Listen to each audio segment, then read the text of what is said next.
সালামুন আলাইকুম রিজওয়ান সালাম মাহমুদ ভাই। আলাইকুম। জি ভাইজান, আপনি ভালো আছেন? জি আলহামদুলিল্লাহ ভালো আছি। বিয়ে আহ, করছেন? বিয়ে করছেন?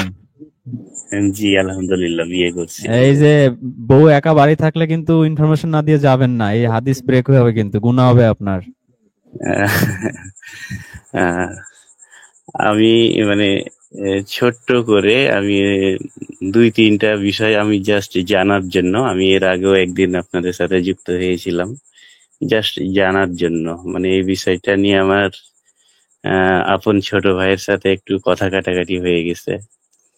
আহ, বিবাহের ক্ষেত্রে বাকিতে মোহরানা দেওয়ার কোনো বিধান কুরআনে আছে কিনা, আমি ছোট করে প্রশ্নটি করে ফেলি। আরেকটা, কোরআনের প্রতিটি মোহরানা হরফ বাকিতে? জামিল ভাই না ভাই, একটা একটা করে আগান। জামিল ভাই, বাকিতে বিয়ে করবে, বাকিতে মাছ কিনবে, বাকিতে গরুর মাংস কিনবে। এই কাস্টমার তো দোকানদাররা খোঁজে। জামিল ভাই, এই কাস্টমারদের জ্বালাই তো লিখে রাখি, বাকি দেওয়া নিষেধ, বাকি চাহিয়ে লজ্জা দিবেন না, আজ নগদ কাল বাকি। এখন এই যে কাস্টমার নারীরা পাইলে কি এই কাস্টমারকে বলবে কি, হ্যাঁ ভাই, বিয়ে আজকে, আজকে অন্তত নগদ টাকায় বিয়ে করেন, কালকে বাকি। যাই হোক জামিল আল্লাহ ভাই, আপনার আপনার মতো করে আপনি উত্তর দিতে পারেন।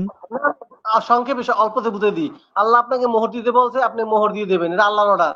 বাকি আর শুধু শুভঙ্করের ফাঁকি দরকার নাই। আপনার আল্লাহ বলছে যার সমর্থন সে ধৈর্য ধরবে, আর সমর্থ আছে যে সে মোহর দিতে হবে বাধ্য। আল্লাহর অর্ডার, বাকি নেই, বাকি চলবে না। জি, নেক্সট জি। নেক্সট। আর কোরআনের প্রতিটি হরফ পাঠ করলে হরফে হরফে যে নেকি পাওয়ার কথা বলে হুজুররা, এমন কথা কোরআনে বলা আছে কিনা? না, এমন কথা এরকম তো কথা কোরআনে বলা নাই, উল্টা কথা বলা আছে, না বুঝা পড়লে কি, কি পশু, পশুর চেয়ে অধম, কি জামিল ভাই? কিতাব তাদের বহনকারী গাধা, মুখে মূর্খ মূর্খ। কুকুরের সাথে হাঁপায়, ওরা হাঁপায়। বোঝা ছাপাইলে হাঁপায়, না ছাপাইলে হাঁপায়। কুকুরের সাথে তুলনা করছে, কুকুর। যদি কেউ না সূরা বুঝে জুমায় কিতাব ইহুদিদের কথা বলছে, গাধা, গাধার তুলনা দিছে। তারপরে আল্লাহ বলছে যে অন্তর তালাবদ্ধ হয়ে যাবে, যে তোমরা আয়াত নিয়ে পড়ো, চিন্তা ভাবনা করো না, তোমাদের অন্তর কি তালাবদ্ধ। অনেক ডেঞ্জারাস, কুরআন না বুঝে পড়লে যে কি ভয়ঙ্কর অবস্থা। আমাদের ওয়েবসাইটে একটা আর্টিকেলস আছে, আপনি দেখতে পারেন। খুবই খারাপ অবস্থা, আপনি না বুঝে পড়া তো নিষেধ। ইভেন নামাজের আয়াত, সূরা নিসার 43 আয়াত, নামাজের ধারে কাছে যেও না যতক্ষণ না তোমরা যা বলো তা বুঝতে পারো। কি জামিল ভাই, জি। এরা নামাজ নামাজ নিয়ে বলে চিল্লায়, সেটা আবার হাদিস দিয়ে বানাইছে, ও আলীর বলছে, ও আমাদের বলে নাই। যে এরকম কোনো কথা নাই। জি। এরকম কোনো কথা কোরআনে নাই ভাই, কোরআনে আছে, না বুঝে পড়া যাবে না। আপনাকে কোরআন নিয়ে চিন্তা গবেষণা করতে বলছে। জি ধন্যবাদ। জি জি জি ধন্যবাদ। আরেকটা বিষয়, এটা আমার কলিগের সাথে একটু সমস্যা হচ্ছে। আমার মহিলা কলিগ, উনি ব্যাংকে চাকরি করা এরকম ছেলেকে বিয়ে করতে চান না। তো ব্যাংকে চাকরি করাটা মানে কোরআনের দৃষ্টিতে কি একবারেই খারাপ কাজ? এরকম এরকম কথা তো আল্লাহ কোথাও বলে নাই।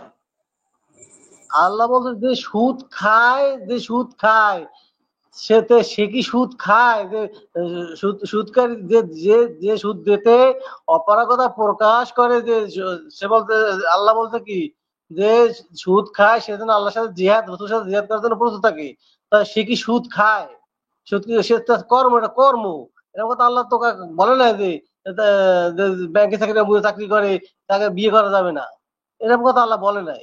ব্যাংকে চাকরি, ব্যাংক যে একটা সুদ, সুদ বিধি, যদি কেউ সুদ খায় এবং খাদক যদি কি করে, খাদক যার কাছ থেকে নেবে, সে যদি আহ দুর্বল হয়, তাকে বলতে ক্ষমা করে দেওয়ার জন্য।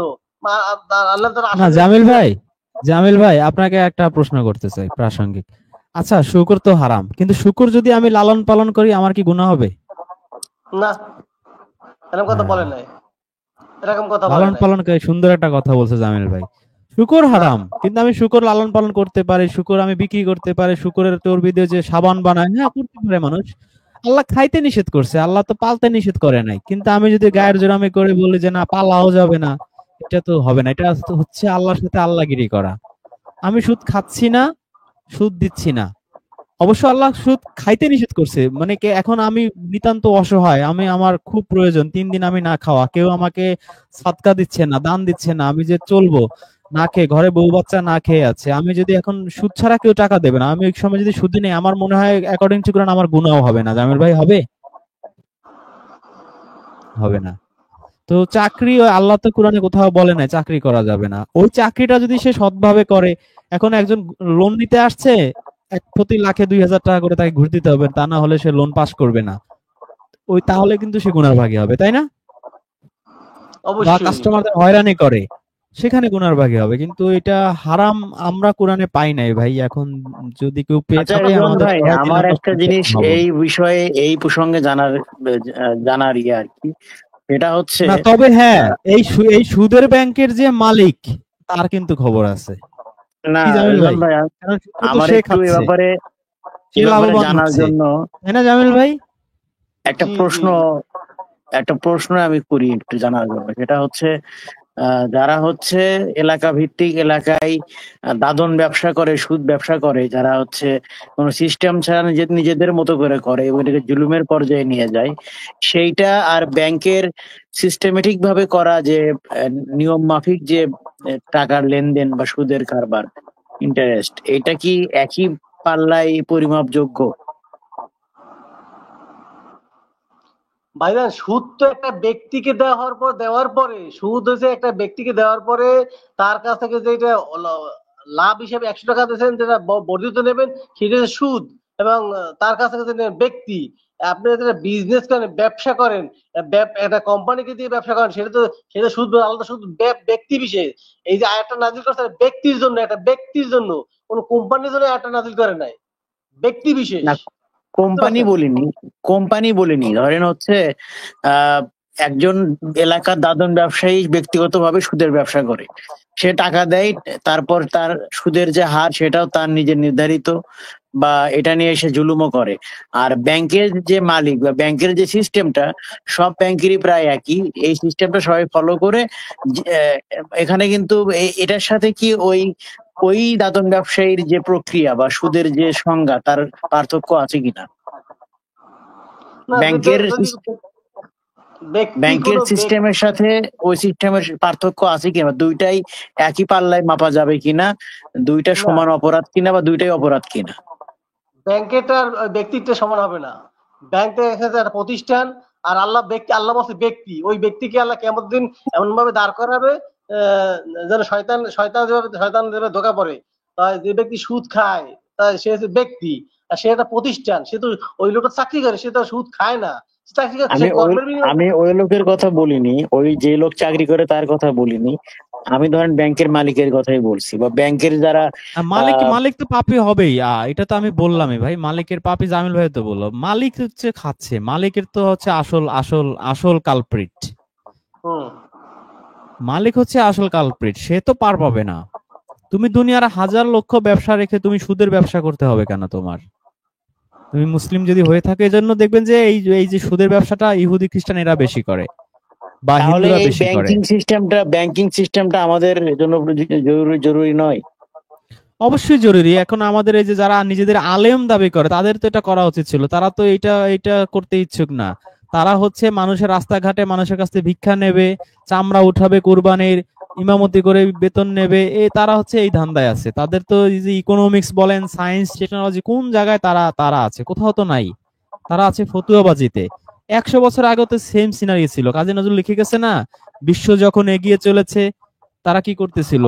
বিবি তালাকের ফতোয়া খুঁজছি, হাদিস কোরআন চষে। 100 বছর আগেও যেই হাল ছিল এই যে মোল্লাদের, এখন কি তার চেয়ে 1 ইঞ্চি পরিবর্তন হয়েছে বলে আপনার মনে হয়? না, তা হয়নি। ইভেন তবে আপনি যে বাগদাদ যখন পরিবর্তন হয়েছিল, ওই যে হালাকু খান ধ্বংস করে দিছিল, লক্ষ লক্ষ মানুষ জবাই করছে, বা আপনি সেই ইতিহাস পড়ে দেখেন, ওই মোল্লারা তখন কি করছিল? ওই রাজদরবারে বসে বসে এই ফতোয়াবাজি করতেছিল, মারামারি করতেছিল এই যে মাযহাব নিয়ে। সেম কাহিনী চলতেছে এই 1000 বছর না, ধরে ভাই। ধরেন সেটা ঠিক আছে, কিন্তু ধরেন হচ্ছে মোল্লা মৌলবীরা যদি ব্যাংকিং কার্যক্রম করে এবং সুদের কারবার সেখানে না হয়, কথার কথা বলতেছি, তাহলে সেই প্রতিষ্ঠান, সেই ব্যাংকের ইয়েটা কি, বেনিফিটটা কি হবে? ধরেন একটা ব্যাংকিং করতেছে কিন্তু সুদ দেয় না, সুদ নেয় না, না। মুসলিম ব্যাংক যাবে কেন? আপনি ব্যাংকে টাকা রাখবেন কখন? আপনার জায়গা জমি মানে এই বছর মনে করেন আপনার ফসল আসছে বা আপনার পুকুরে মাছ আসছে, আপনার মনে করেন আপনার 20 লাখ টাকা আপনার মুনাফা হয়েছে, এখন সব খরচ টরচ বাদ দিয়ে 20 লাখ টাকা এখন আপনি ব্যাংকে জমা রাখতেছেন, তাই তো? তা Just আমি একটা রাখতেছি। এক্সাম্পল দিলাম। হ্যাঁ। কিন্তু কোরআন অনুযায়ী মুসলিম তো এটা করতে পারবে না, 20 লাখ টাকা তো সব দিয়ে দিতে হবে মানুষকে। না, ব্যাংক তো শুধু আপনার জমা রাখার জন্যই না, লেনদেনের ব্যাপার। ধরেন বিদেশ থেকে কেউ টাকা পাঠাচ্ছে বা আমি কাউকে টাকা ট্রান্সফার করতেছি, আমার টাকাটা এখন আমি তো সবসময় দিয়ে আসাটা তো বিদেশ কঠিন হয়ে থেকে গেল টাকা আগে। পাঠাইতে তো ভাই এখানে ব্যাংক ফ্যাক্ট না, ব্যাংকের মূল ইনকামটাই তো হচ্ছে সুদের ব্যবসা, এটা তো আপনি নিশ্চয়ই একমত। না, তা তো বটেই। কিন্তু এখানে যদি মনে করেন এই যে ইমাম মেহেদির মতো বা জামিল হোসেনের মতো, যদি এখানে বাংলাদেশের 18 কোটি জনগণ হচ্ছে ইমাম মেহেদি আর জামিল হোসেন, আপনাদের দুজনের কি ব্যাংক দরকার আছে? টাকা না, জমা রাখা, টাকা পাবেন কই? আপনি জমা রাখবেন তো দূরে কথা, টাকা তো আপনার কাছে নাই। আপনার 20 লাখ পাইছেন না 20 কোটি পাইছেন, আপনি তো মাস শেষে গরিব মানুষকে দিয়ে দিবেন, তাই না? সবাই হ্যাঁ, তাই সবাইটা তো এরকম হয়েছে। দিয়ে দেবে। আপনার ব্যাংক তো হাওয়া, ব্যাংক নাই তো। ব্যাংক তো হয়েছেই গরিবের রক্ত চুষে খাওয়ার জন্য। তো মাস শেষে সবই দিয়ে দিলে তাহলে তো ওই যে কোরআনে যে আবার বলতে নিঃস্ব হয়েও না, নিঃস্ব হয়ে যাবে, তাহলে কি আপনি? বলছে প্রয়োজনের অতিরিক্ত জিনিসটা তো আপনি বুঝতেছেন। আচ্ছা। আপনি যদি মনে করেন যে না আমি 10,000 টাকা সেভিংস রাখতেছি, হঠাৎ একটা অসুখ বিসুখ হইতে পারে বা এটা থাকতে পারে, কিন্তু আপনার একেবারেই প্রয়োজন নাই, একেবারেই সেই টাকা প্রয়োজন নাই আপনার, ব্যাংকে রাখা ছাড়া কোনো ওয়ে নাই, বুঝতে সেক্ষেত্রে পারছি। আপনি রাখলেন। এইটা ফলো ভাই করলে দিন তো সহজ করে আপনার দিছে আল্লাহ, বুঝছেন? আমরা এটারে না পেঁচায় আমরা নিজের মতো করে চিন্তা করলে আমাদের বিবেকও দিয়ে দিছে আল্লাহ। সূরা এটা শামসে আল্লাহ ফলো বলছে করলে না, তো ফাল হামাহা ফুজুরহা ওয়া তাকওয়াহা। তো আপনি নিজে কিন্তু বুঝতেছেন যে আমার কতটুকু প্রয়োজন, এটা ফলো কতটুকু করলে তো আপনার দরকার। মানে মানুষের মধ্যে বৃত্ত নিয়ে তো পার্থক্য থাকতোই না। থাকে না তো মানুষের বৃত্তের কি ধনী গরিবের বৈষম্য থাকে না তো? একটা বছর যদি এটা অ্যাপ্লাই করে বাংলাদেশে, বাংলাদেশে কোনো গরিব মানুষ থাকবে না তো? এক বছর এনাফ। এক বছর কি, আমি তো মনে করি 1 মাস এনাফ, 1 মাস। কি জামিল ভাই? এক জি মাস জি। যদি প্রত্যেকটা মানুষ তার প্রয়োজনের অতিরিক্ত সম্পদ পুরা না, যদি 50%ও দিয়ে দেয়, দেশে একটা গরিব মানুষ আপনি খুঁজে পাবেন না। আচ্ছা, এখানে আরেকটা প্রশ্ন, মানে প্রশ্নের প্রেক্ষিতে প্রশ্ন আসতেছে, এটা সবার জন্যই হয়তো মানে ইয়ে হবে। ধরেন একটা কোম্পানি হচ্ছে প্রতি মাসে এভারেজে 30 কোটি টাকা সেল বিক্রি করে, হ্যাঁ। এখন সেই 30 কোটি টাকা তাকে তো ইয়ে করতে হয়, মানে সেই টাকাটা থেকে আবারও ইনভেস্ট করে, সেই টাকাটা কিছু অংশ মানে আপনার স্যালারি দেয়, কিছু অংশ আবার ইনভেস্ট করে, কিছু অংশ আবার নিজের জন্য যেটা থাকে সেটা থাকলো। এই যে এতগুলো টাকার লেনদেন, এতগুলো টাকা সংরক্ষণ করতে হয়, কারণ এই ব্যবসাটাকে চালাতে গেলে এই টাকাগুলো আবার কাজে লাগাতে হবে। যদি দান করে দেয় সব, তাহলে তো ব্যবসাটা থাকবে না। এরকম তো সেক্ষেত্রে কি হবে? তারা এতগুলো টাকা ম্যানেজমেন্টটা করবে কি করে? বুঝি নাই। ধরেন একটা কোম্পানি তো 30 কোটি টাকার সেল করলো এবং তার আপনার লিকুইড মানি আছে, ধরেন হচ্ছে 30 কোটি টাকাই আছে আমি ধরলাম। কারণ এই টাকাটা তো আবারও পরের মাসে ইনভেস্ট করবে, মালামাল এলসি ব্যাংকে করবে, রাখবে, মাল বলবে কিনবে। যে আমার এই টাকার আমার তুমি এক্সট্রা টাকা দিবা না, আমি যা রাখছি আমি তাই নেব, শেষ। এটা তো ভাই আপনার সব আচ্ছা, তাকওয়ার উপর ডিপেন্ড করতেছে, আপনি কতটা তাকওয়াবান, তাই না? সেক্ষেত্রে যে ব্যাংকে রাখলো সে তো ঠিক থাকলো, কিন্তু আবার তো ব্যাংকিং সিস্টেমটা বিপরীত তো ঠিকই থাকলো, সে নিচ্ছে না, অন্য আচ্ছা অন্য ভাই, আচ্ছা ভাই আমি বলি, মনে করেন আজ থেকে 200 বছর আগে যখন পৃথিবীতে ব্যাংক ছিল না, মানুষ অচল হয়ে গেছে, মানুষ ব্যবসা বাণিজ্য করতো না? এইবার পয়েন্টে কথা বলছেন। মানুষ করতো না? ঠিক আছে, এইবার পয়েন্টে বলছেন, ঠিক আছে। মানুষ ঠিক করতো, আছে, করতো। চলতো, সবই চলতো, সবই চলতো। এইটা আসলে কনফিউশন ছিল আমার মধ্যে, খুব ভালো হুম। কনফিউশন ছিল এটা নিয়ে। আপনার এই একটা পয়েন্টে অনেকটাই কেটে গেছে সেটা। ঠিক আছে। রিজন ভাই, হ্যালো। জি বলেন, জি বলেন। আমি এই সজল রোশন ভাইয়ের একটা মানে বই থেকে পড়েছি যে এটা সূরা ইমরানের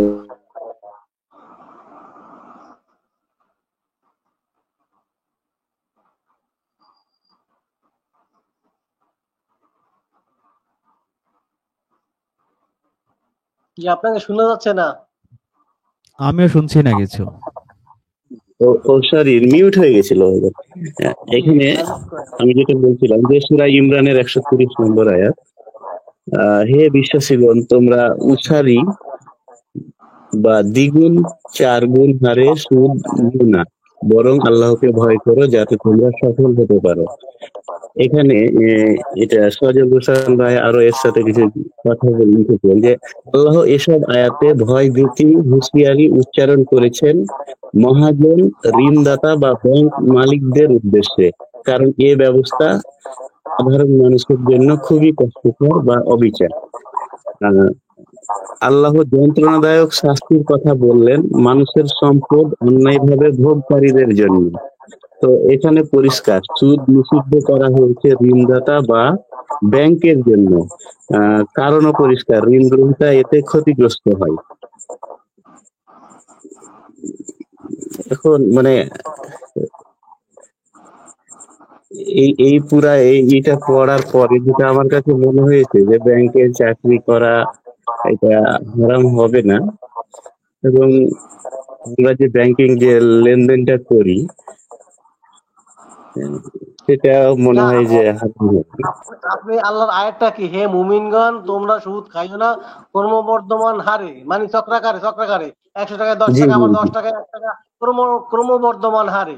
তা আপনাকে যে এটা তো একজন ব্যক্তি যখন খাবে আর আরেকজন ব্যক্তির কাছ থেকে যখন নেবে, আর একটা চাকরি, এটা আপনার জব, এটা রিজিক, ইনকাম, আল্লাহ যেটা বলে না সেটা আমরা বলতে পারবো না, যেই বিধান আল্লাহ দেয় না সেটা তো আমি আর আপনি বলতে পারি না যে তোমরা এইভাবে কেউ করলে তার সাথে তোমরা তার সাথে চাকরি করো না, তার কাজ ইনকাম নিয়ে খাবা না, তার টাকা খাবা না। আমাদেরকে এরকম বলে না কোন আয়াতে যে তার টাকা খাবো না, তার কাছে যাবো না, কোনো আয়াত আছে?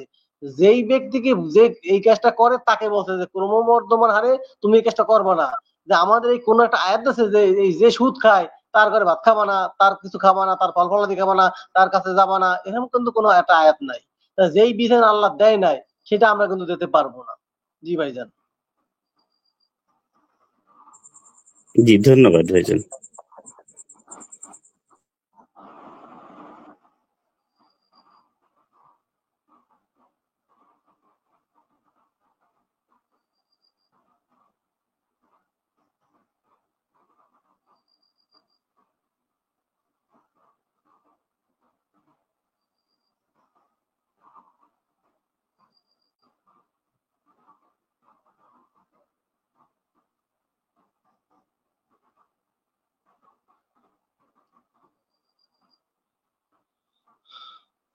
আচ্ছা, এক ভাই লিখেছেন, ভাই সুদ সম্পর্কিত সকল আয়াতগুলো নিয়ে আরো গভীরভাবে গবেষণা করা অনুরোধ করুন।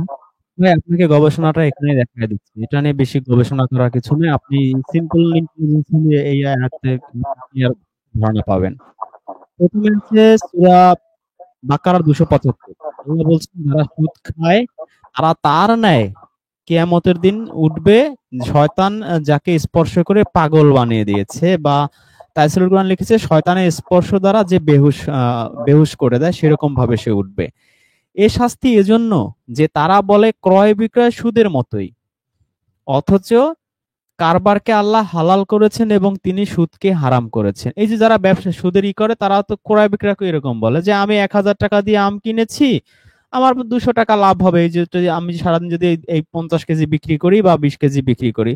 সুদের ক্ষেত্রেও তো তাই, আমি 1 লক্ষ টাকা দেবো, আমি 10,000 টাকা আমাকে 1 বছর পরে দেবে। তো সেম লজিক তারা ইউজ করে। ব্যবসাও যেরকম আমি টাকা দিয়ে প্রোডাক্ট কিনে দিছি, আর এখানে আমি টাকা দিয়ে, ওই যে ইসলামী ব্যাংক এই কাজটা করে, যে প্রোডাক্ট আমি কিনে দেব ওইটা ওই টাইপের মুদারা বা ভংচং এসব আরবি টার্ম ইউজ করে, কিন্তু ওই যেই লাউ সেই কদু একই জিনিস। ইভেন আমি এরকমও অনেক কটা স্কলারের দেখছি, তারা বলে যে ইসলামী ব্যাংক হচ্ছে নর্মাল যে সুদে ব্যাংক তাদের চেয়ে বড় বাটপার। ওরা সেম জালিয়াতি করে কিন্তু নাম দেয়, আরবি নাম দেয়, মানুষ যেন বুঝতে না পারে। এনিওয়ে, সেদিকে ডিপে যাব না। আমি শুধু কোরআনের আয়াত নিয়ে ভাই কথা বলতে বলছেন, আমি আপনাকে অনুরোধ করবো আপনি নিজেই আয়াত কটা ভালো করে পড়েন। আপনি কোন দিকে ইঙ্গিত করছেন আমি মনে হয় একটু বুঝতে পারছি। এনিওয়ে, সুতরাং যার নিকট তার প্রতিপালকের পক্ষ থেকে উপদেশ বাণী পৌঁছলো এবং সে বিরত হলো, পূর্বে যা সুদের আদান প্রদান হয়ে গেছে তা তারই। মানে এই যে আপনি এর আগে যা খেয়েছেন, এখন এই সূরা বাকারার এই 275 আয়াত, এই অনুযায়ী আল্লাহ আপনাকে বলছেন যে পূর্বে যা হয়েছে বান্দা, কিন্তু তোমার কাছে যদি এই উপদেশ বাণী পৌঁছে থাকে, তুমি এবার বিরত হও, এই যে আল্লাহ আপনাকে মাফ করে দিবে। এই যে বলছে যে তার বিষয় আল্লাহর জিম্মায়, এবং যারা আবার শুরু করবে তারাই আগুনের বাসিন্দা। একেবারে সেই জাহান্নাম অনুবাদ করছে, যে ফজলুর রহমান জাহান্নাম অনুবাদ করছে। আবার যদি আপনি এই যে আল্লাহর উপদেশ পাওয়ার পরও এবং ওই লজিক দেন যে ক্রয় বিক্রয় আর সুদ তো একই সিস্টেম, আল্লাহ এখানে বলে দিয়েছে আল্লাহ ব্যবসাকে হালাল করছে, সুদকে হারাম করছে। তো ব্যবসা, নর্মাল ব্যবসা কি জিনিস আর সুদের ব্যবসা কি জিনিস, এটা আশা করি আপনাকে বোঝানোর কোনো প্রয়োজন নাই। নর্মাল ব্যবসা হচ্ছে প্রোডাক্ট, আর সুদের ব্যবসা হচ্ছে টাকা দিয়ে টাকা। নগদ কাঁচা টাকা দেবেন 1 লাখ, নগদ 10,000 টাকা তাকে 1 মাস পর বা 6 মাস পর দিতে হবে, মানে কোনো প্রোডাক্ট নাই। এরপরে 276 আয়াতে আল্লাহ বলছেন আল্লাহ সুদকে মিটিয়ে দেন, নিশ্চিহ্ন করেন, বিলুপ্ত করেন, সাদকাকে বাড়িয়ে দেন। আমি এর আগে একটা প্রোগ্রামে বলেছিলাম যে সুদ হচ্ছে সাদকার পুরোপুরি বিপরীত। সাদকা হচ্ছে আমরা ফিসাবিলিল্লাহ মানুষকে দিয়ে দেই, আর সুদ কখনো ফিসাবিলিল্লাহ দেই না। আমি 1 লাখ দিলাম বা 10 লাখ দিলাম, তুমি আমাকে 10% বা 20% দিবা, তার মানে আমি তার কাছ থেকে কিন্তু জুলুম করে নিচ্ছি, বা জুলুম না করি এমনি তো নিচ্ছি। কিন্তু সাদকা যখন আমরা দেই, আমরা কিন্তু ফিসাবিলিল্লাহ দিয়ে দিই, আর তোমাকে দিতে হবে না ভাই। কিন্তু সুদ কি করি আমরা, আবার দিতে হবে। তো এই জন্য আল্লাহ এখানে সুন্দর একটা অ্যানালজি দিয়েছেন যে আল্লাহ সুদকে নিশ্চিহ্ন করেন, সাদকাকে বাড়িয়ে তোলেন। তো এটা একটা আধ্যাত্মিক আয়াত। আপনারা যদি আমাদের সেই taskiyanafs.com এ যান, ওইখানে আমরা এই কোরআন বোঝার ক্ষেত্রে আমরা একটা কৌশল ওখানে আমরা উল্লেখ করেছি যে কিছু আয়াত আছে সবসময় লিটারালি অর্থ নিলে যা বুঝবেন, এটা আধ্যাত্মিক স্পিরিচুয়াল অর্থ নিলে আরো চমৎকার ভাবে বুঝবেন। তো এখানে আমরা তো খোলা চোখে দেখি যে কই সুদকে মিটায় দেয়, কই সে সুদের ব্যবসা করে তো আমাদের এলাকায় বিশাল কোটিপতি হয়ে গেছে, আর আমি দান সাদকা করি, আমি তো ভাই বড়লোক হইতে পারতেছি না। আপনি স্পিরিচুয়ালি আপনি দেখতেছেন যে আপনি বড়লোক হইতে পারতেছেন না, কিন্তু এই আয়াতটা হচ্ছে আধ্যাত্মিক আয়াত। আপনি হাসরের মাঠে আপনি টের পাবেন যে আপনি যে দান সাদকা করছেন, আপনি কতটা ধনী হয়েছেন। আর ওই লোক যে পৃথিবীতে কোটিপতি হয়েছে, কিন্তু হাসরের মাঠে সে টের পাবে যে সে আসলে তার ওই সুদগুলা সব ধ্বংস হয়ে গেছে। ওইটাই তাকে আজকে আগুনের অধিবাসী করে ফেলছে। 275 আয়াতে আমরা একটু আগে যেটা দেখলাম। এরপর এই সুদ রিলেটেড কথা বলে আল্লাহ এই আয়াতের শেষে আবার বলছেন যে আল্লাহ অবিশ্বাসী অকৃতজ্ঞ পাপীদেরকে ভালোবাসেন না। তো এই যে এই কাজটা করা মানে কি, আপনি অকৃতজ্ঞ। মানে আল্লাহ আপনাকে এত রিজিক দিছে, লাখ লাখ টাকা দিছে, তারপর আপনার আরো চাই, ব্যবসা করবেন না, আপনি সুদের ব্যবসা করবেন, আপনি তো আসলে অকৃতজ্ঞ। ইন্নাল ইনসানা লিরাব্বিহি লাকানুত, সূরা আদিয়াতে বলছে মানুষ বড়ই অকৃতজ্ঞ। সূরা আরাফে আছে ইবলিশ বলেছিল যে তুমি অধিকাংশ বান্দা কি দেখবা যে তারা কৃতজ্ঞ নয়, তারা অকৃতজ্ঞ। এটা এটা শয়তান মানুষকে অকৃতজ্ঞ বানিয়ে ফেলে। তো সুদখোর হচ্ছে পৃথিবীর one of the top most অকৃতজ্ঞ। তো আল্লাহ এখানে বলেই দিচ্ছেন যে এই অকৃতজ্ঞ পাপীদেরকে আল্লাহ ভালোবাসেন না। সুতরাং এই সুদখোরকে আল্লাহর ভালোবাসা থেকেও সে বঞ্চিত হয়। 278 আয়াতে বলছে যে হে মুমিনগণ, তোমরা আল্লাহকে ভয় করো এবং সুদের যা অবশিষ্ট আছে, মানে আপনি এর আগে পেয়ে গেছেন যে 1 লাখ টাকা লাগিয়েছেন, 20,000 টাকা পাইছেন, ওই লোকের কাছে আরো 10,000 পাবেন। এই মুহূর্তে আপনি কোরআনের পথে আসছেন, এই আয়াতগুলো আপনার চোখে পড়ছে। তো আপনার প্রতি আল্লাহর অর্ডার হচ্ছে, যদি আপনি নিজেকে মুমিন দাবি করে থাকেন, যে আপনার সুদের যা অবশিষ্ট সেটা ছেড়ে দেন, পরিত্যাগ করেন। এই যে ফজলুর রহমান সুন্দর বুঝিয়ে লিখছে যে তোমাদের কাছে যে সুদ বকেয়া আছে তা ছেড়ে দাও, যদি তোমরা প্রকৃত ঈমানদার হয়ে থাকো। এর চেয়ে স্পষ্ট করে আল্লাহ কিভাবে বলবে? 3 নম্বর সূরা আল ইমরানের 130 নম্বর আয়াতে আল্লাহ বলছেন হে মুমিনগণ, তোমরা সুদ খাবে না বহুগুণ বৃদ্ধি করে। অনেকে বহুগুণ বৃদ্ধি করে খায়, চক্রবৃদ্ধি হারে খায়। যেমন অনেক গ্রামে আছে এরকম যে বিদেশে যাবে, তো 1 লাখ টাকা দিবে সুদের উপরে, বছরে 20,000 টাকা, বা এরকম দেওয়ার পরে 1 বছর পরে হবে কি, ওই 1 লাখ টাকার উপর 20,000 টাকা সুদ হবে না, ওই 1,20,000-এর উপর আবার সুদ হবে। মানে এইভাবে চক্রবৃদ্ধি হবে, মানে ওই সুদ আর মুনাফা মিক্সড হয়ে যেটা হবে সেইটার উপরে আবার 20% সুদ বা 30%, এইভাবে চক্রবৃদ্ধি করেও খায়। তো যারা চক্রবৃদ্ধি সুদের অঙ্কের আপনারা 9-10 বা 6-7-8 পড়েছেন অনেকে, সেটা আপনারা খুব ভালো বোঝেন, অথবা দ্বিগুণ তিনগুণ যেভাবেই নেন, আল্লাহ এটা নিষেধ করে দিয়েছেন। যে অনেকে এরকম ভাবে আরো জুলুম করে, বাকারা যা করে সূরা আল ইমরানে দেখলাম যে আরো জুলুম করে এরকম সুদ খায়। এরপর আল্লাহ এই আয়াতের শেষে বলছেন যে তোমরা আল্লাহকে ভয় করো যাতে তোমরা সফল হও। এগুলো কইরো না বান্দারা, এগুলো কইরো না, ভয় করো আল্লাহকে, এই যে জুলুম করো না, মানুষের উপর এইভাবে খেও না।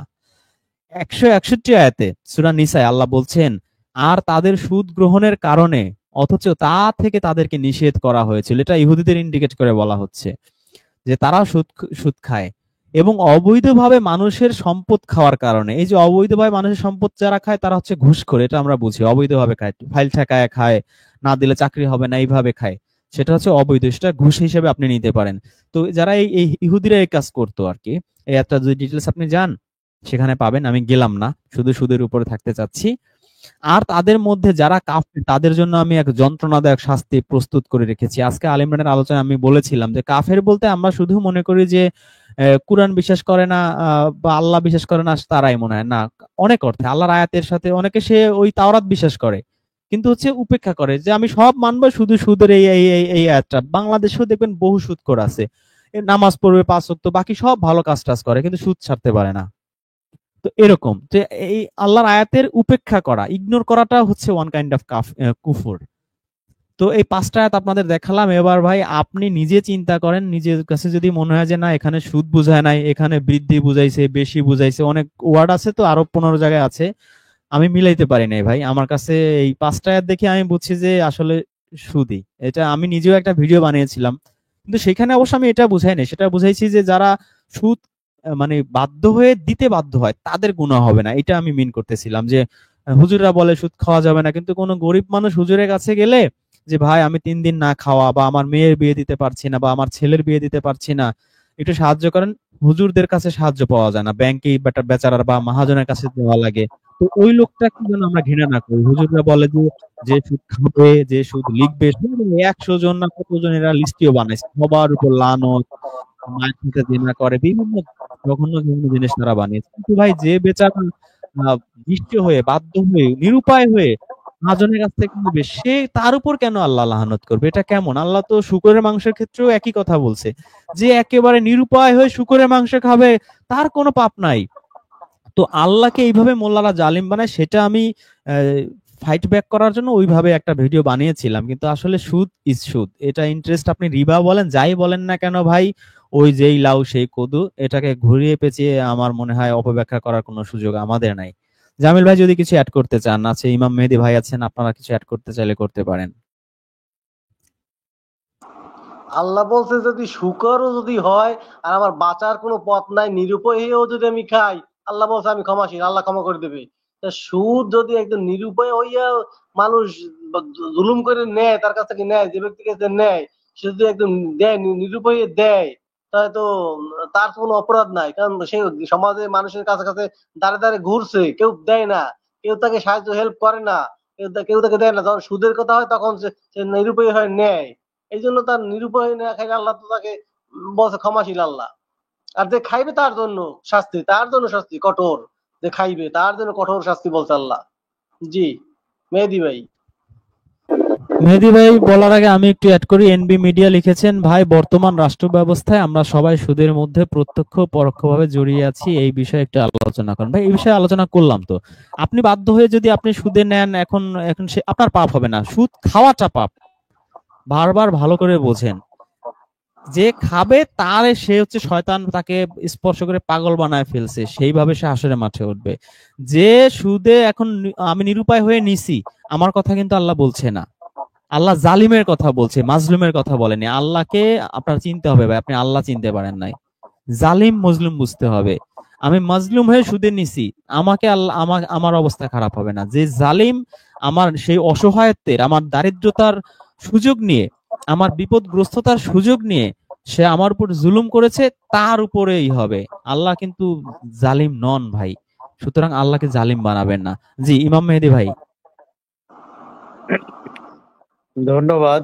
বিষয়টা হচ্ছে যে যতই শুনলাম জিনিস চিন্তা করলাম যে সত্যি সত্যি আমরা এমন জীবন ব্যবস্থার মধ্যে দিয়ে যাচ্ছি যে কোথাও না কোথাও কোনো না কোনো ভাবে সুদের কাজ আমাদেরকে লাগে। এটা একটা ব্যাপার। এখান থেকে বেঁচে থাকা আসলে আমাদের অন্তরের যে সদিচ্ছা বা ইমানের জোর বলেন, এটাও আসলে এখানে একটা কঠিন বিষয়। এই সুদের কাছে এসে একটা কঠিন ব্যাপার মানে কঠিন ইয়ের মুখোমুখি হয়ে যাচ্ছে যে আমরা আসলে মানে কিভাবে এখান থেকে মুক্ত থাকবো। আমাদের ব্যাংকে অ্যাকাউন্ট আছে, আমাদের ব্যাংকে না চাইলেও এসএমএস এ দেখি যে 4 টাকা 8 না না টাকা করে না সুদ না, তোলা আপনার হচ্ছে। ব্যাংকে অ্যাকাউন্ট আছে ঠিক আছে রে ভাই, কিন্তু আপনি আপনি তো সুদ খাচ্ছেন না। যদি ওটা যোগ করে দেয়, আপনি তো জানেন যে আপনি আপনি নিজেই বলেন এসএমএস আসছে, আপনি দেখলেন যে আমার 200 টাকা এসএমএস আসছে বা 2000 বা 2 লাখ, আপনি ওটা দিয়ে দিলেন, শেষ। যে আল্লাহ আমি এটা খাই নাই, আমি গরিব মানুষকে দিয়ে দিছি, আমি আবার নিরুপায় হয়ে আমার আমার এটা অটো আসছে, আমার কিছু করার ছিল না। আল্লাহ তো ভাই মনের খবর জানে, জানে না বলেন? অবশ্যই আর জানে আমার কিনা? ফ্যামিলি জানে তো বটে। আর আমার ফ্যামিলির তাইলে খুব আমার ফ্যামিলির একজন খুব কাছের একজন মেম্বার, সে অ্যাটেম্প নিচ্ছে যে তার একটা টার্গেটেড একটা অ্যামাউন্ট জড়ো হলে সে সেটা পোস্ট অফিসে রাখবে, সেখান থেকে ব্যাংকের অ্যাকাউন্ট লিংক করা থাকবে, সেখান থেকে হচ্ছে লাখে 1,000 টাকা মনে হয় এরকম করে, বা 5 লাখ টাকা রাখলে প্রতি মাসে 5,000 টাকা আসবে। এটা সে মোটামুটি স্থির করে ফেলছে, সেই কাজটা করবে। তাহলে দেখেন এটা আসলে আমরা মুক্ত হতে পারছি কই? কিন্তু এবার তাকে কি দিয়ে বোঝাবো বলেন? আচ্ছা, আমার এখানে একটা প্রশ্ন আছে, একটা আয়াতের ক্ষেত্রে। একটা আয়াতে আছে যে তুমি যে ভালো কাজের সুপারিশ করবে তাহার অংশ পাবে, তুমি যে খারাপ কাজের সুপারিশ করবে তাহার অংশ পাবে। এখন এই আয়াতের ক্ষেত্রে আমার প্রশ্ন হচ্ছে, ধরেন কেউ লোন করলো, ব্যাংক থেকে হোক আর এনজিও থেকে হোক, যদি আমি মধ্যম থেকে গ্যারান্টার থাকি, যেটা সিগনেচার দেই, তাহলে আসলে অংশটা কোন ক্ষেত্রে যাবে? এটা আমার প্রায় প্রতিনিয়ত একটা বাধা সৃষ্টি করে। কারণ একদিকে আমি গ্যারান্টার হয়ে বা সিগনেচার দিয়ে একজনের অর্থ নিচ্ছে তার কাজের জন্য, এদিকে উপহার করতেছি, আবার আচ্ছা ওদিকে ভাই, ব্যাংকের এখন মালিক এখন বলে বুঝছি, বা শোনেন শোনেন শোনেন, আপনার প্রশ্ন বুঝছি। আপনি আপনার তাহলে লালনবাদী সিস্টেমে বুঝাই, আপনার বিবেক কি বলে? আপনার এক বন্ধু, সে বিপদে পড়ছে বা তার ঘর বাড়ি করতে হবে, ঘরের অর্ধেক কাজ করছে, এখন টাকা শেষ হয়ে গেছে, এখন তার ব্যাংকে গ্রান্টার ছাড়া ব্যাংক ঋণ দিবে না, ঋণ তার খুবই প্রয়োজন, কেউ আল্লাহর হস্তেও তাকে দেবে না। এখন আপনি বন্ধুকে উপকার করছেন, আপনি কি সুদ খাইছেন? না, আমি তো খাই নাই। আপনার বন্ধুও তো খায় নাই। সে যদি সুদে নেয়, এটা তো খাওয়া না, খাওয়া? দেওয়া।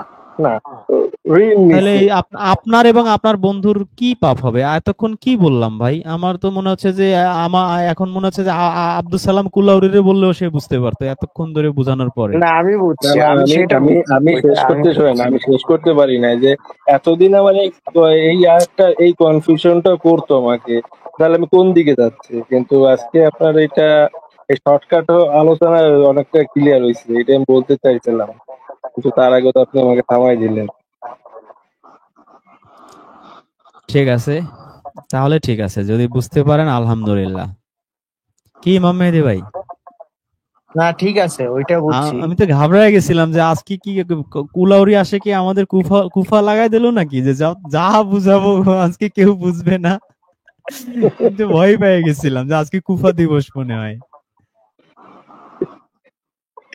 উনি একটা পেইন ভাই, উনি আসলে একটা পেইন, প্রচুর পেইন দেয়, ওর কথাগুলো কানে পাবে। উনি তো সেই উলালা না? উলালা হুজুর, এটা আমাদের এটার ভাই, সজীব ভাইয়ের সজীব ভাই। দেয়া নাম। উলালা সজীব ভাই ইকরাম। এই উলালা আর হচ্ছে ওই যে ইনিয়ে বিনিয়ে, এই দুইটা খুব হিট হয়েছে অনলাইনে। হ্যাঁ, আর আরো একটা আছে, সেটা হচ্ছে আমাকে শেষ করতে দেন, আমাকে আমাকে শেষ শেষ করতে করতে দেন। দেন প্রিয় ভাই, প্রিয় ভাই। প্রিয় ভাই। সজীব ভাই যেখানেই থাকেন এই প্রচারণা এক লক্ষ্য করে চলে আসেন, আপনাকে নিয়ে কথা হচ্ছে, পরে আবার বলবেন আমার গীবত করে ফেলছে।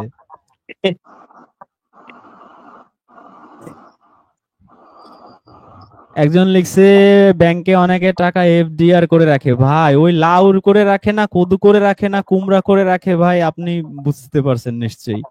ওইটার নাম আপনি মুদারাবা দেন না ই দেন, কি কি যেন জামিল ভাই ভুলেও গেছি, এগুলো নিয়ে যখন ই করছিলাম মনে ছিল আরবি নামগুলা, এখন ভুলে গেছি। যেই নামে দেন, হ্যাঁ সুদ তো সুদই। নাম নাম চেঞ্জ করলে কি আর নেচার চেঞ্জ হয়? ওই যে আমাদের এখানে আসতো না কি যেন একটা নাম, সে ডেলি নাম চেঞ্জ করে করে ঢুকতো, মনে আছে ইমাম মেহেদী ভাই? তো নাম হুম চেঞ্জ হুম করলে হুম কি আর ম্যান চেঞ্জ হয়? ওই ডিপিএস বলেন, এফডিআর বলেন, কি যা তা নাম দেন ভাই, ওই আচ্ছা, একই। আর একটা কথা মনে পড়লো এটাতে, হচ্ছে কিছুদিন আগে ওই লাইভ আমি সরাসরি শুনি নাই, তবে আজকে আমি হচ্ছে অফিসে বসে কাজ করতে করতে শুনতেছিলাম। ওই যে একজন আসলো, তার বাপ হচ্ছে তাকে ইয়ে করছে, হচ্ছে আহ মাজারের মানে চিস্তিয়ার মনে হয় সেটা ইয়ে নেওয়ার জন্য, বায়াত নেওয়ার জন্য বলছিল, সে গিয়েছিল, একজন আসছিল না, মনে আছে? ওই যে তার বাপ রাত্রেবেলা তাকে, সৌদি থেকে। হ্যাঁ, তার বাপ তাকে বলছে যে হচ্ছে যে তুমি এখন বিয়ে করছো, এখন তুমি বায়াত গ্রহণ করো। তারপর তাকে হচ্ছে একটা দরবারের ঠিকানা দিছে, সেখানে সে যাতায়াত করছে। এরকম ছিল না, একজন আসছিল যে, জি হ্যাঁ, বলেন। ওই যে মূর্তিমান আতঙ্ক। ওনার নাম কি নিয়ে আসছিল মনে হয়, ফারুক না কি যেন নাম নিয়ে, না কি যেন নাম নিয়ে আসছিল। হ্যাঁ, রাফি তো উনি, রাফি ফারুক। হ্যাঁ, তো আমার কাছে ওনার ভয়েস শুনে বারবার মনে হচ্ছিল যে ওই যে আসিফ মহিউদ্দিনের সাথের যে ছেলেটা, সে মনে হয় ওই ভ্যাগ ধরে আসছে, আমার তাই মনে হচ্ছিল বারবার, ওর না না না, ভয়েসটা। এবং ও না, ও আমাকে হোয়াটসঅ্যাপে অনেক নক করছে, অনেক কথা টথা লিখছে আর কি। না, না, আপনি কি বুঝতে পারছেন আমি কার কথা বলতেছি? বুঝতে পারছি আমি। না, সে ওই ছেলে না, সে ভালো ছেলে আর কি। আমি যতদূর বুঝতে পারছি আর কি, তার সাথে আমার অনেক কনভারসেশন আছে। সে ছেলে ভালো, ওইটা না, আমার আচ্ছা, যতদূর আমার ওই যে মনে কি, ওই হয়। যে ব্রাহ্মণবাড়িয়া, ব্রাহ্মণবাড়িয়া। হুম হুম হুম। আচ্ছা, ওই দর্শকরা ফয়সাল ভাইয়ের কথা শুনতে চায়। বাদশাহ ফয়সাল, প্রিন্স মোহাম্মদ বিন সালমানের দাদা। বাদশাহ ফয়সাল, আপনি কিছু বলেন। দাদা না তো চাচা। বাদশাহ ফয়সাল, আপনি শুনতে পাচ্ছেন? জি, বাদশাহ সালামুন ফয়সাল, আলাইকুম। জি, দর্শকরা অধীর আগ্রহে আপনার কথা শোনার জন্য বসে আছে, কমেন্ট করছে। আপনি দর্শকদের উদ্দেশ্যে, আপনার ফ্যান ফলোয়ারদের উদ্দেশ্যে কিছু বলেন। না, প্রথমে আপনাদের সকলকে ধন্যবাদ, আর দর্শকরাও ধন্যবাদ। এই প্রথম আমি এরকম একটা শুনলাম যে দর্শকরা আমার কথা শুনতে চাচ্ছে। It's a good achievement for me. আমি আসলে আপনাদের এই প্রথম দিকে ছিলাম না। এখন এই সুদ বিষয়ে যে আলোচনা হচ্ছে এ ব্যাপারে আমার আসলে অতটা নাই।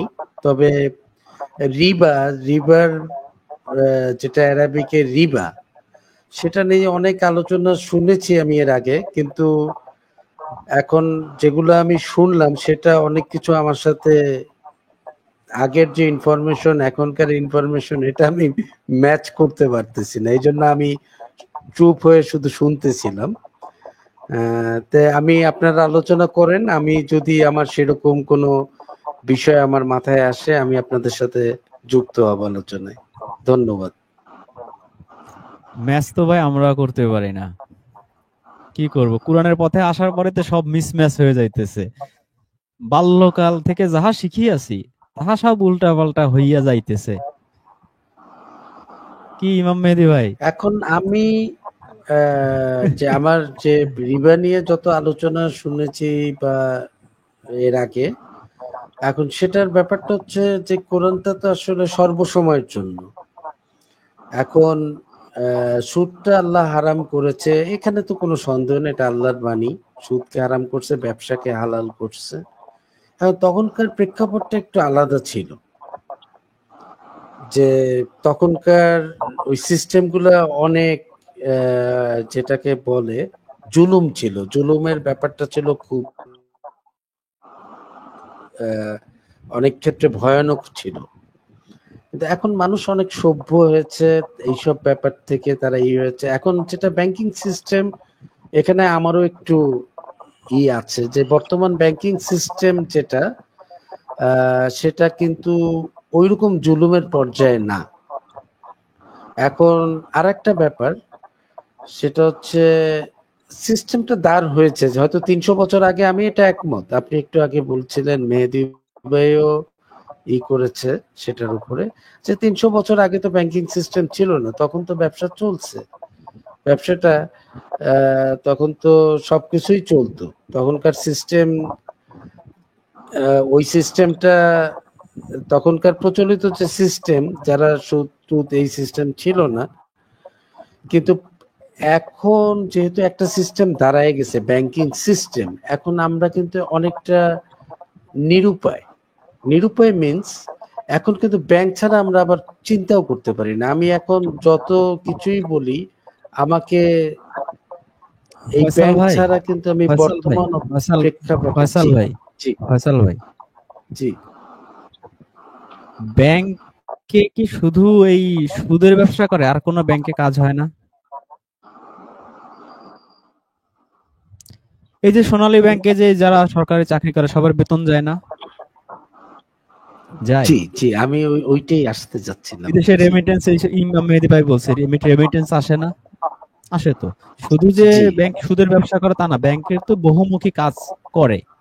তো আল্লাহ তো সবগুলোকে হারাম করে নাই, শুধু সুদের ব্যবসাটা হারাম করছে। এখানে কি আপনার মনে হয় আল্লাহ ইনজাস্টিস করছে, জি ভাই, নাকি না গরিবদের প্রতি আল্লাহ এইটাই আমি জাস্টিস আসতে করছে? চাচ্ছিলাম। নাকি এই গরিবদের প্রতি পয়েন্ট আল্লাহ জাস্টিস করছে? জি আমার তো মনে হয় এর চেয়ে সুন্দর রেজাল ভাই, কেন জাস্টিস আমি পৃথিবীতে হইতেই পারে না।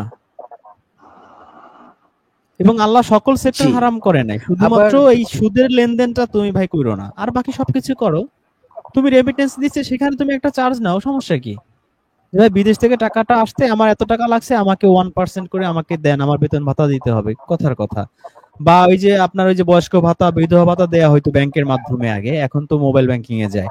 তো সেখানে যদি বলা হয় যে যে আমরা যে এই যে মানুষদেরকে বয়স্ক ভাতা দিচ্ছি, সেই ব্যাংক কর্তৃপক্ষ যদি বলে আমাদের এখান থেকে 1% দেন বা 2% দেন, আমাদের তো মেইনটেনেন্স এর চার্জ আছে, তো এটা এটা এটা তো সমস্যা নাই। এটা কি আল্লাহ হারাম করছে?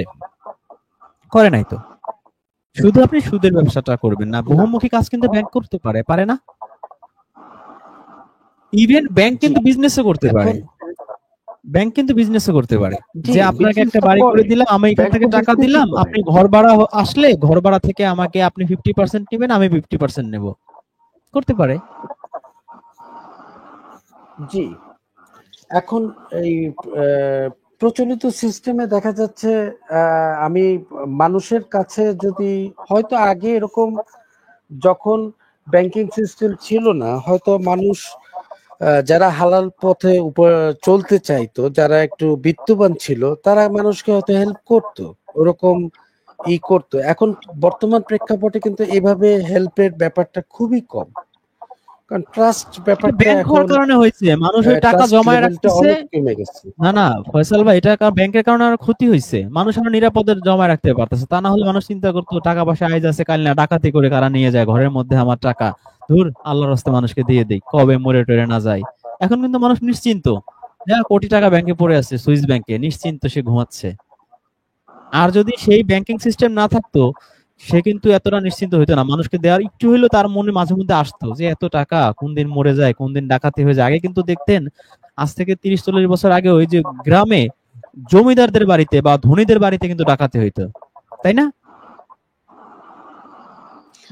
জি এখন এই জন্য তারা এখন যদি আমি প্রায় আরেকটা বিভিন্ন পয়েন্ট নিয়ে আসি, প্রোগ্রামে, বিভিন্ন দিবসে কি করতো, এই গরিব মানুষকে, এলাকাবাসীকে গরু জবাই করে খাওয়াইতো, মানে যাতে গরিব মানুষটা বিপদ আপদে তার পাশে থাকে, মানুষদের সিম্প্যাথিটা যেন হয়। এখন কিন্তু মানুষ সেই সেই জিনিসগুলো কিন্তু উঠে গেছে গ্রাম থেকে। একটার সাথে কিন্তু একটা রিলেটেড, জি একটার রিটন ভাই, সাথে এখন আরেকটা আর কিন্তু রিলেটেড।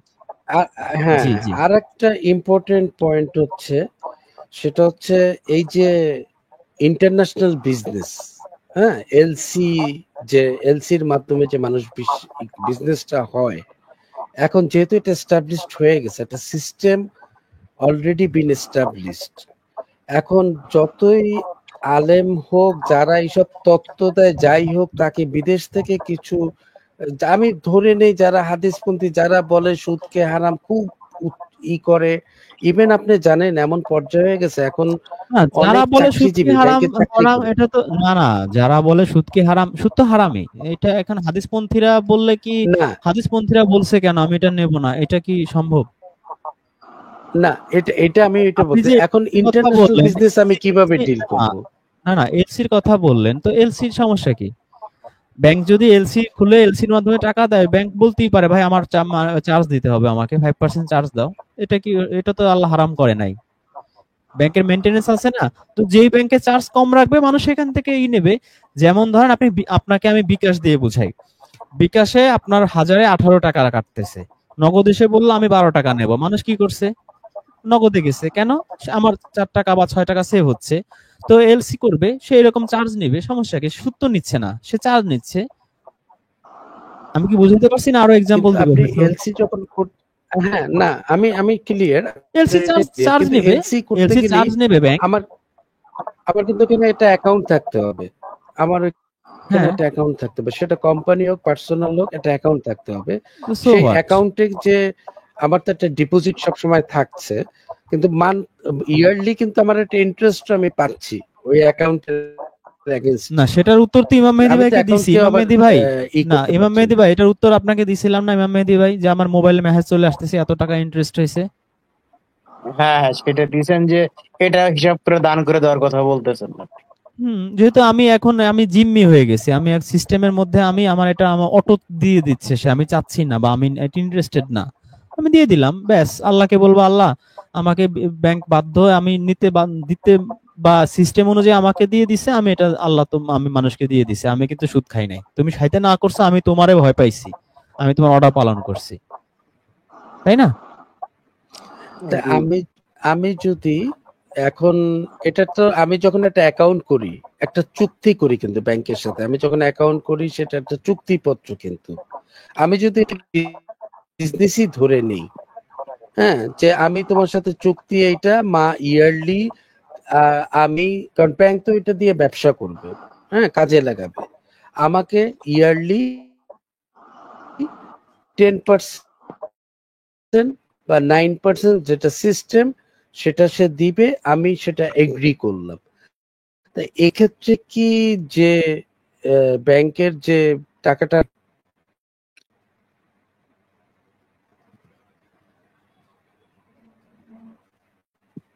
ফয়সাল ভাই, আপনার কথা আসছে না,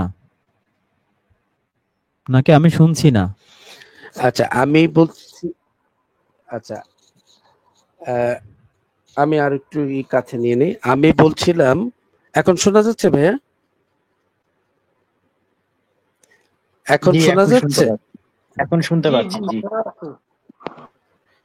আচ্ছা, আমি বলছিলাম যে আমি যখন একটা ব্যাংকে অ্যাকাউন্ট ওপেন করলাম, হ্যাঁ, আহ, একটা চুক্তি করলাম, এখন সেটা সেখানে সেটা সেটা শুনেছি চুক্তির পরে। আমাকে চুক্তি অনুযায়ী সে 9% বা 7% যাই হোক ইয়ারলি দিবে। হ্যাঁ, এখন সে তো কিসের চুক্তি? কিসের চুক্তি? ব্যাংক কিসের তো চুক্তি? ওই বুঝি নাই। টাকাটা নিয়ে ব্যাংক ব্যবসা করবে। ব্যাংক তো আমাকে ওই ব্যাংকের অ্যাকাউন্টের অ্যাকাউন্টের ফর্মে তো চুক্তি, আপনার অ্যাকাউন্ট সুদের চুক্তি। হাল, আমি সুদের যখন কথা লেখা অ্যাকাউন্ট থাকবে কি? করতেছি তখন তো আমাকে একটা ফর্ম ফিল আপ করতে হচ্ছে। তো ওই ওইখানে তো আপনি ফর্মে কি 300 টাকা আপনার দিলেই হচ্ছে, বা 300 টাকা বা 500 টাকা না বা লাগে 1000 না, বাট টাকা, আমি তো তো সমস্যা জানি। কি? সমস্যা কি? ব্যাংকে হ্যাঁ, অ্যাকাউন্ট খুলতে আপনাকে না যে ওটা একটা আমি টাকা তো রাখছে জাইনেই সে করতেছি, 500 বা ওটা তো 1000, ওই এতে সমস্যা কি? ফর্মটায় লেখা থাকে না। হুম, এতে সমস্যা কি? না, আমি সেভিংস অ্যাকাউন্টে এটা আমার ওইখানে উল্লেখ থাকে না, বাট সেভিংস অ্যাকাউন্টের যে একটা কন্ডিশন সেটা আমি জানি। আমি সেভিংস অ্যাকাউন্ট করতেছি। আমি এটাকে আমি যদি একটা চুক্তি ধরি, তো এই টাকাটা তো ব্যাংক আমার কাছ থেকে, ব্যাংক তো একটা ব্যবসায়ী করবে বা কাজে লাগাবে। তো 1 বছর পর সে আমাকে একটা পার্সেন্টেজ দিবে, কত পার্সেন্টেজ হবে সেটা আমিও জানি, ব্যাংকও জানে। তা আমি যদি এটাকে আমি একটা চুক্তি বললাম, তা এটা কি যে এই টাকাটা রাখলো ইয়ারলি, যে টাকাটা পাইলো সে একটা চুক্তির মাধ্যমে, তো এটা কি সেই সুদ বা আল্লাহ তাআলা রিবা যেটা বলছে, যেটাকে হারাম করছে, এটা কি ওই পর্যায়ে পড়বে কি?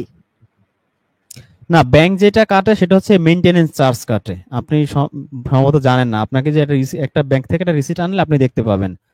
ব্যাংক থেকে আপনার লেনদেনের আপনি বলবেন যে আমাকে 2 বছরের লেনদেনের আমার কপিটা দেন, স্টেটমেন্ট বলে আর কি ব্যাংকের ভাষায়। আপনি বলবেন যে আমাকে 2 বছরের স্টেটমেন্ট দেন, তখন আপনি স্টেটমেন্ট চেক করলে আপনি দেখবেন ওইখানে মেইনটেনেন্স চার্জ কাটে, ওইটা মেইনটেনেন্স চার্জ। আর ইন্টারেস্টও ওইটা আলাদাভাবে, না সেটাও ওটা আলাদাভাবে আছে। ওখানে দেয়। ইভেন মোবাইলেও দেয়, ইমাম মেহেদী ভাই এটাও বলেছে, মোবাইলেও পাঠায়। অনেক সময় মোবাইলে না জি, পাঠালেও আপনি স্টেটমেন্ট উঠালে আপনি পেয়ে যাবেন। আর যদি আপনার পূর্বের থাকে অ্যাকাউন্ট, আপনি লেজার যাবেন, লেজার খুঁজবেন।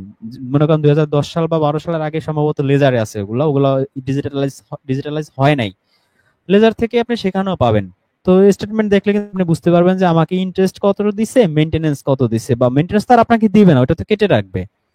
ওই ইন্টারেস্টটা ধরে আপনি যেহেতু আপনি এখন যে অবস্থায় আছেন, ওই যে বলে না যার যা কিছু আছে তাই নিয়ে শত্রু মোকাবেলা করতে হবে, তো আপনার যে অবস্থা আছে সেই অনুযায়ী আপনি যতটুকু আল্লাহর তাকওয়া অবলম্বন করতে পারেন, আমি মনে করি দ্যাট ইজ বেটার। আমার মনে হয় দিনের উপর কোনো জোর জবরদস্তি নেই, বা দিনকে আল্লাহ কঠিন করে দেয় নাই।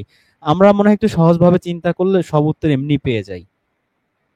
কোনটা সুদ আর কোনটা মেইনটেনেন্স চার্জ, এটা মনে হয় আমরা স্টেটমেন্ট দেখলে আমরা ক্লারিফাই হই। মেহেদী ভাই কি বলেন? না তা তো বটেই।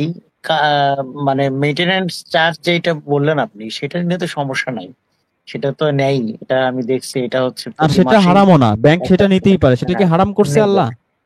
না না, হারাম হবে কেন? এটা তো ব্যাংকের তো চার্জ থাকবে, তারা আমার টাকাটা থাকবে না? রাখতেছে, তারা এটা সংরক্ষণ করতেছে, তাদের চার্জ থাকবে না? তারা হিসাব অবশ্যই নিকাশ থাকবে। করতেছে, বিভিন্ন জায়গায় এটা উঠাচ্ছে, তাই না? হ্যাঁ, ডাটা থাকবে, সেটা চেঞ্জ তো করতেছে, বটেই। এটা তাদের ব্যাংকের ডাটা না ওইটা ডাটা রাখার জন্য কম্পিউটার অপারেটর সে নিয়োগ দিচ্ছে, তাদের বেতন দেওয়া লাগবে না? সে এই মেইনটেনেন্স চার্জ না নিলে সে বেতন দেবে কিভাবে? আমি চাইলেই বুথ থেকে টাকা তুলতে পারছি, বুথের ম্যানেজমেন্ট আছে হ্যাঁ না? হ্যাঁ না হ্যাঁ, ম্যানেজমেন্টের টাকা সে কাটেও তো, কাটে না? আপনি কাটে এটা বটে, না হ্যাঁ, সেটা স্মার্ট কার্ড নেন, বুঝলাম, আপনাকে বছরে 500 টাকা সে কিন্তু নেবে না? নেবে। ব্যাংক শুধু সুদের ব্যবসা করে না ভাই, কিন্তু বর্তমান অ্যাকাউন্ট বর্তমান বিশ্ব ব্যবস্থায় ব্যাংক কিন্তু 15-20 স্টাইলে সে কিন্তু টাকা পয়সা ম্যানেজমেন্ট করে। আমি আবারও বলতেছি, আমি সম্ভবত বিষয়টা বুঝাইতে পারতেছি না, আল্লাহ শুধুমাত্র সুদ এই একটা সেক্টর হারাম করছে, বাকি সেক্টর গুলো কিন্তু হারাম করে নাই। আমরা গোলায় ফেলতেছি, আমরা ব্যাংক বলতে আমরা মনে করি সবকিছু সুদ dependent, not like that.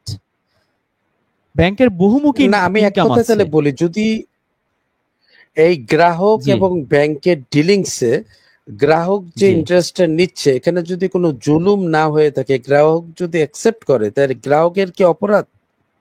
What is জুলুম? আপনি যে আজকে গ্রাহক তো 5টা সে আয়াত আমরা পড়ছি, এখানে এখানে জুলুম কি? আবার এখানে জুলুম শব্দই তো আল্লাহ বলে নাই। স্ট্রেট সুদ খাওয়া যাবে না, জুলুম টুলুম এত তোমার দার্শনিক ব্যাখ্যা তো আল্লাহ চায় নাই। আল্লাহ যদি আমাকে বলে এই বেটা তোর কাছে আমি এত এত এত দার্শনিক ব্যাখ্যা চাইছি নাকি, সুদ সুদ তুই তুই খাবি না, খাইলি কেন তুই? আল্লাহ আমি তো অল্প নিছি, সবাই তো লাখে 10,000 নাই, আমি তো 2,000 নিছি, তার তো জুলুম হয় না, সে খুশিতে দিছে, আল্লাহ আমাকে খুশিতে দিয়ে দিছে।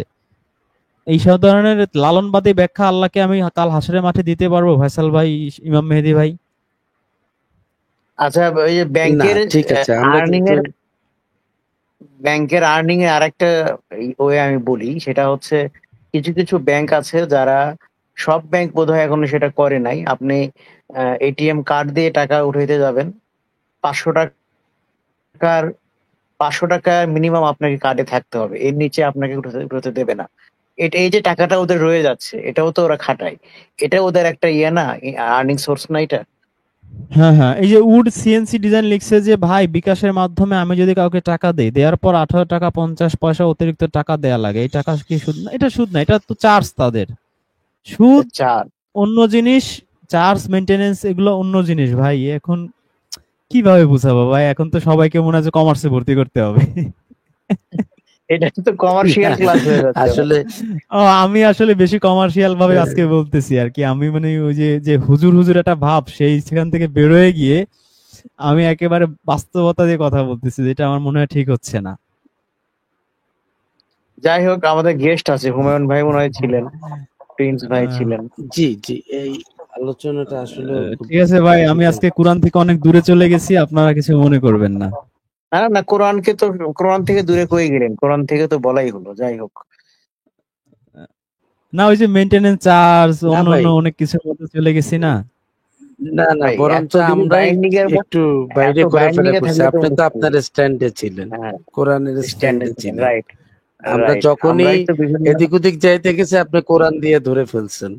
হ্যাঁ, আমরা তো মনের মধ্যে প্রশ্ন আসছে, আমরা সেটা করে ফেলতেছি, কারণ এখানে তো বাইন্ডিং এত রাখা যায় না সব সময়। যাই হোক, হচ্ছে এই গেস্টরা আছেন, দেখেন। আচ্ছা, রাফসান দীপও লিখছে আমি ব্যাংকে টাকা রাখবো ইনভেস্টমেন্ট হিসেবে। ওই যে এটাই তো আল্লাহ প্রথমে বলছে যে ক্রয় বিক্রয় তো সুদের মতোই,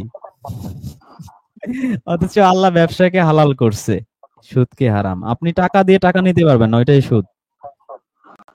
আপনি 10% ফিক্সড টাকা রেখে টাকা নেবেন, এটা করা যাবে না ভাই। প্রোডাক্ট লাগবে। আপনি প্রথম থেকে শুনবেন। আজকে আমাদের সুদ রিলেটেড কথাগুলো আপনি একেবারে সূরা বাকারা প্রথম থেকে যে আমরা শুরু করছি, একেবারে সেই বাকারা যাবেন। 275 নম্বর আয়াত থেকে আমরা বলছি, সেই 275 নম্বর আয়াত থেকে আবার একটু দয়া করে মনোযোগ দিয়ে শুনবেন।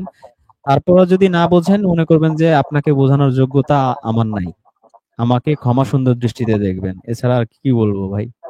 আমি আলোচনা শুনছি, গেস্টের কথা শোনেন, তবে ছোট্ট করে একটা কথা না বললেই নয়। আলোচনা শুনছি আর মাঝে মধ্যেই জামিল ভাইয়ের টি শার্টের দিকে আমার চোখ যাচ্ছে, বেশ সুন্দর, মাশাআল্লাহ। যাই হোক, গেস্টরা আছে না। না, হুম, সুদের যে মেইন কনসেপ্ট, আল্লাহ যেটাকে যেদিকে মনোযোগ দিয়েছে সেটা হচ্ছে সুদ খাওয়া। সুদ খাওয়া, তোমরা সুদ খাইও না, হ্যাঁ খাইও না। হ্যাঁ হ্যাঁ হ্যাঁ। তারপর খাওয়া, এটা এই করতে এই হবে। এটা খুব ইম্পর্টেন্ট জামিল ভাই, দারুণ একটা পয়েন্ট ধরছেন। এই খাওয়া ওয়ার্ডটাই আমরা গোলায় ফেলতেছি। হুম।